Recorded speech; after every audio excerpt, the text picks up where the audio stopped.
இந்த ஜாதகப்படி நான் படித்த சாஸ்திரப்படி என்ன பரிகாரம் பண்ணாலும் கல்யாணம் நடக்காது. அதுக்கு என்ன காரணம் என்றால், ஜாதகத்தில் மங்கல்யஸ்தானம், அதாவது 1 2 3 4 5 6 7 கலத்திரஸ்தானம், மங்கல்யஸ்தானம். அந்த 7ஆம் இடத்துக்கு அதிபனாக இருக்கப்பட்ட சந்திரன் நீச்சமாக இருக்கு. சப்போஸ் கல்யாணம் நடந்திருந்தாலும் உங்களை விட்டுட்டு அவள் போயிடும். இனி அப்போ 7ஆம் இடத்துக்கு அதிபனாக இருக்கப்பட்ட சந்திரன் நீச்சமாக இருக்கிறது.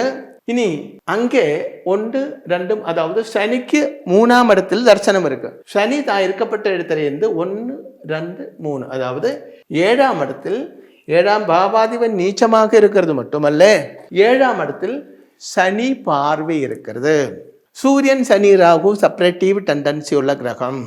7இல் சனி பார்வை இருந்தால் அது மாங்கல்ய தோஷம்.